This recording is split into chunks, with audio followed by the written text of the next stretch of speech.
Hey guys, welcome back. Today we're going to be talking about the intersecting secants theorem.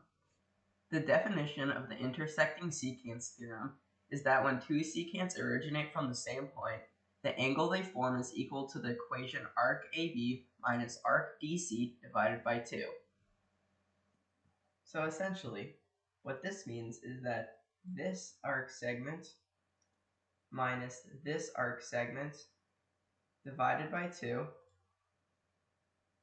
is equal to this angle. So the whole point of this video is to try and help you understand the simple question of why is this true? So to start, we know a few things are given. The first thing we know is that AB is an arc and DC is an arc.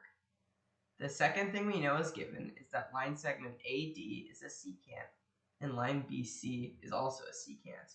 We know they're secants because they intersect the circle in two spots at points A and B and D and C. To make it easier to understand and see what this all means, we can use a flowchart to represent it. With this flowchart, we've put our given information into boxes, so as we progress, we can refer back to these and show how they relate to any postulates or theorems we use. In order to figure out angle E, we can create a line segment AC, which creates the triangle EAC. From there, we know angle ACB is arc AB divided by 2 because of the inscribed angle theorem. We also know that angle DAC is equal to arc DC divided by 2 because of the inscribed angle theorem. However, we want to find angle EAC because in order to figure out angle E, we want to use the triangle sum theorem, and we need to know at least two angles. To find angle EAC, we can use the vertical angles theorem. We know angle EAC is equal to angle DAC minus 180 because of the vertical angles theorem. Now, if we add this into our flowchart, we can see how from our given information, we use different theorems to prove our statements. At this point, we have all the information we need to create a formula.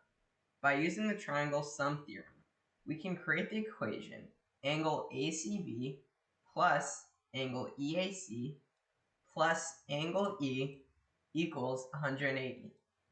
However, this doesn't help us find the angle E. In order to do that, there's a few steps we can take, which will require us to use some algebra. First, let's use the transitive property. We can replace angle ACB with arc AB divided by 2. Then replace angle EAC with 180 minus arc DC divided by 2. And then we just bring down the plus E equals 180.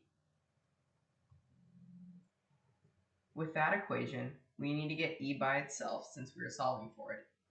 To do this, we can use the subtractive property. First, we subtract E from both sides. Then we need to get rid of the 180, so we also subtract 180 from both sides.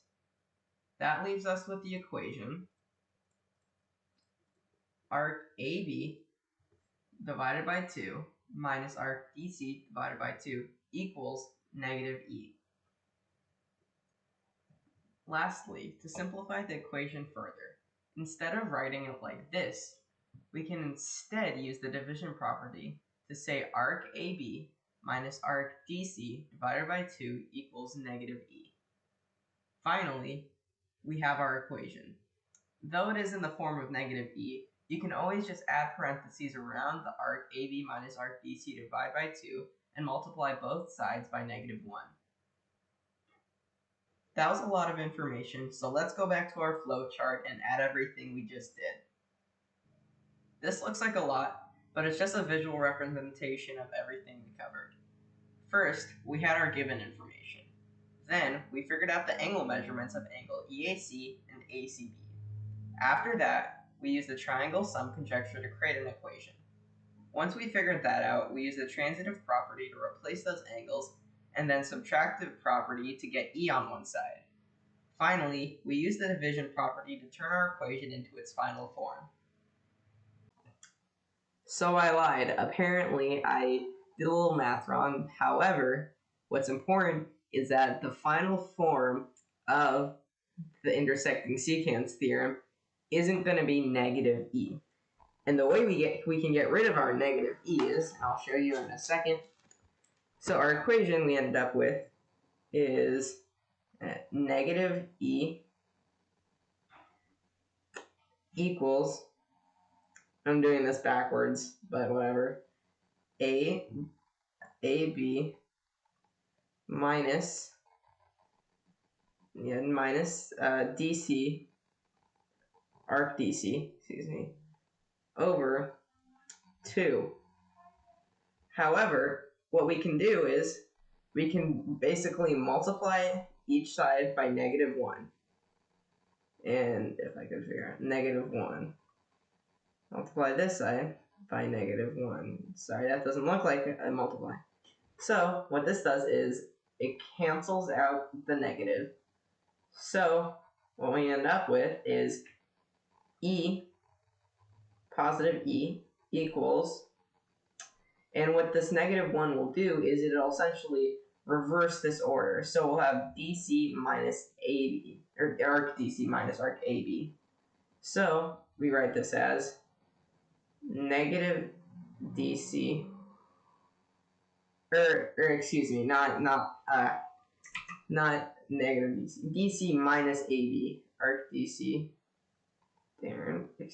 arc DC minus arc AB over 2.